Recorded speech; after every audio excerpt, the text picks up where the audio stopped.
Hello guys, after completing the power scaling of the ultimate aliens, with the exception of ultimates from the Omniverse. Now I am going to power scale the fusions used by Ben 10K. The idea of fusions got introduced in the classic series during Season 2, Episode 12 titled Dr. Animo and the Mutant Ray, where the Omnitrix was broken, causing Ben to become amalgam of the transformation, and these amalgams are caused by the malfunction of the Omnitrix, therefore they were not compatible and weaker than their individual counterparts.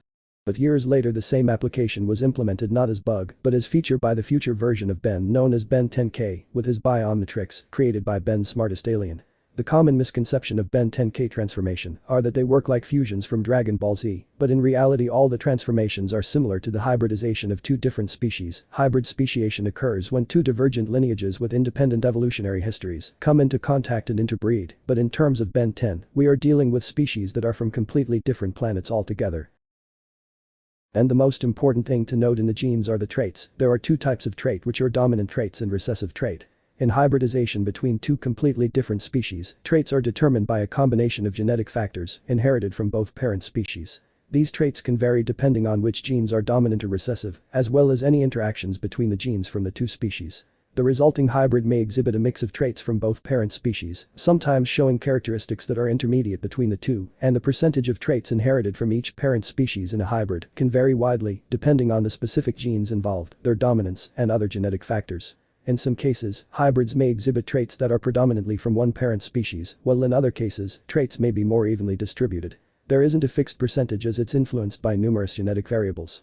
The dominant or recessive genes would determine hair and skin color in humans, but the supernatural element aka the superpowers by the individual aliens will be hard to account for. With Duncan Rouleau stating the fusions having DNA diluted, I concluded to this theory. For an example, we have two alien DNA from Forearms and Humongous Sor, and during the fusion process genetic component Humongous Sor act like dominant and genetic component of Forearms will be recessive trait, so the fusion will have the main elements like strength and powers of Humongous Sor, while taking the feature of Forearms and have two extra limbs.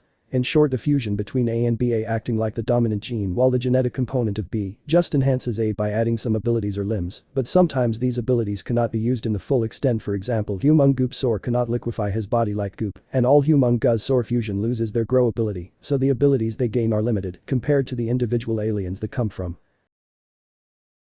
But before scaling the fusion we need consider the age boost. Ben 10K is 20 years older than our prime timeline Ben with 5 years boost being 35,000 times, and multiplying it by 4 times, we can get the value of 10K boost to 140,000 times. So let's get started with scaling. The fusion of Forearms and Humongous Sor, where Humongous Sor is the dominant gene and Forearms is the recessive gene, and lastly we scaled Humongous Sor to 1.75 petatons, and using the 10K boost which raises the power of Humongous Sor to 245 excitons which is moon level, and same can be said for Humongous Sor, making his power to 245 excitons, which is moon level. The fusion of Goop and Humongous Sor, where Humongous Sor is the dominant gene and Goop is the recessive gene, where Humongous Sor gains the elasticity of Goop, which would be at same scale as Humongous Sor, which is 245 excitons moon level. The fusion of Crash Hopper and Shock Squatch, where Crash Hopper is the dominant gene and Shock Squatch is the recessive gene. Crash Hopper gains the electric powers of Shock Squatch, and in the debut episode, it was them. In Omniverse, Crash Hopper was stronger than Wrath, but weaker than Princess Luma, who was defeated by Forearms.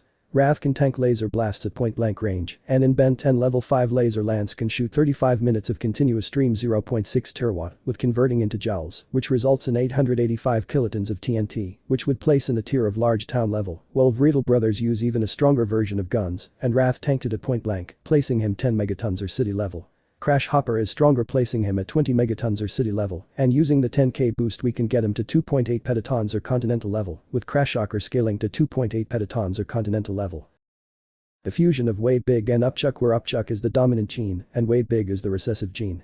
Upchuck attacks are based on the energy or the material they consume, with having a trans-spatial bladder dimension connected by all of the Upchuck, and during the episode Tummy Trouble Upchuck ate an planet, along with the other member of his species. With max capacity, Upchuck's trans-spatial bladder dimension can withstand up to 10 times the energy of Sun, while an average Upchuck can scale 6.3 megatons or city level, with 10K boost placing him at 882 gigatons or large island level, with Big Chuck scaling to this, placing him at 882 gigatons or large island level. The fusion of Jury Rig and Upgrade, where Jury Rig is the dominant gene and Upgrade is the recessive gene.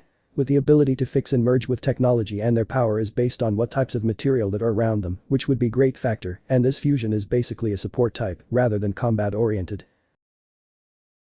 The fusion of Alien X and Atom Mix, where Atom Mix is the dominant gene and Alien X is the recessive gene. Atomic X have the abilities such as teleportation, energy manipulation and black hole creation. Atom Mix with full power can create the sun.